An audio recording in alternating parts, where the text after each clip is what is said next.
Hi, I'm Drew Saur, and today we're going to talk about one of the most valuable things that you can do whenever you start a new role.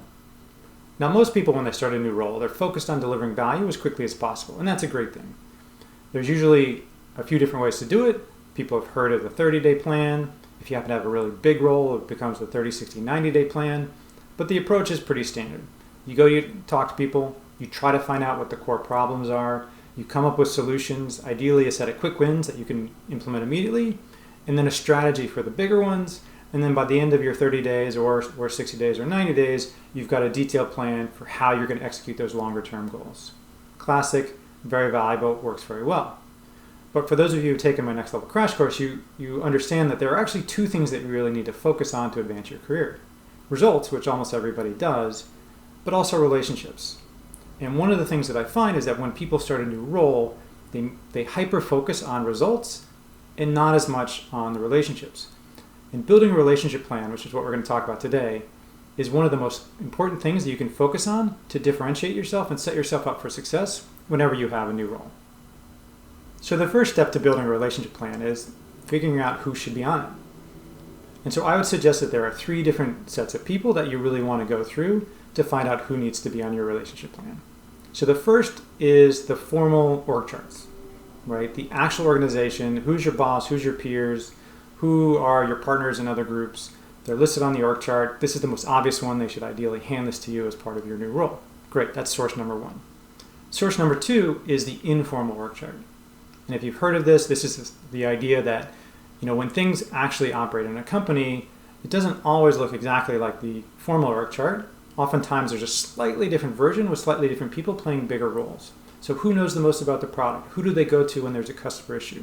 These people may not really appear on the org chart, but they're really important to how the business operates. So you need to figure out what's the informal org chart and who are those people. And I would also suggest there's the third one, because again, the point of these videos ultimately is to help you take your career to the next level. So there's a third set of people who I would call the career advancement org chart. Who makes the decisions in terms of promotions, new roles, and new opportunities? And again, this is one of those things that you can be adding all the value in the world, but if the people who are actually making the decisions on who gets to take that new role don't know who you are, it's just not going to happen. So you want to make sure you start to uncover who are the people that are going to be important for you to communicate with and make sure that they understand the value that you're delivering. So how do you actually do this?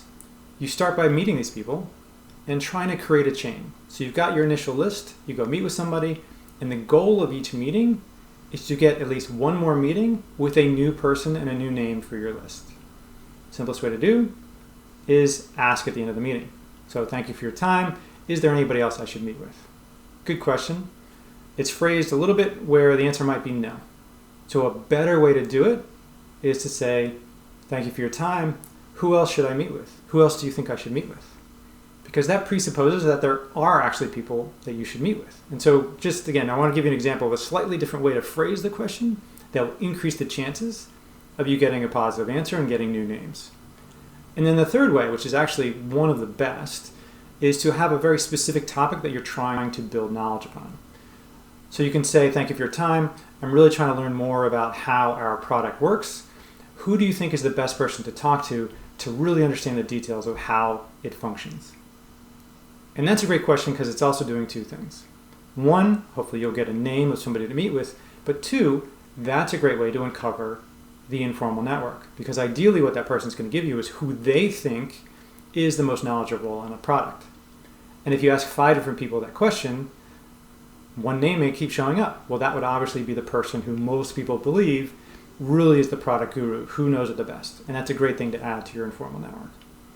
So once again, go out there, figure out who all the people are, use the chain method, try to make sure that you get another meeting, another name. And once you start to get the same name, that's a good sign that you've actually flushed out the list of people that you want to meet with to build out your relationship plan. So now that we have a list of people, we actually want to build the relationship plan.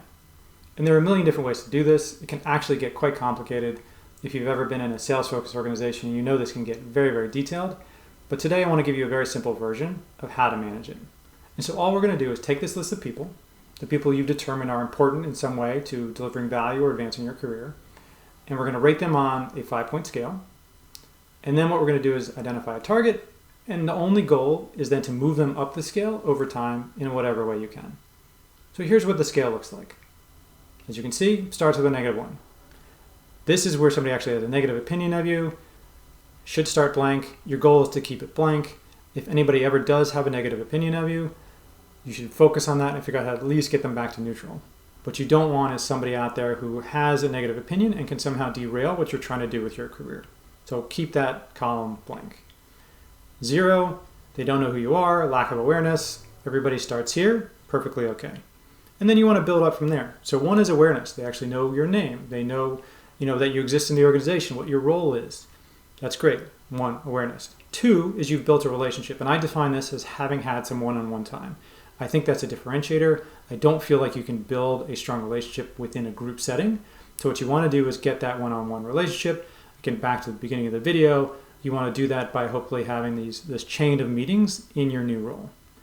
And ideally, you want to get people to 3. This is where in value delivery, they can actually articulate the value that you delivered to them. And again, different from, hey, really know him very well, he's a great guy.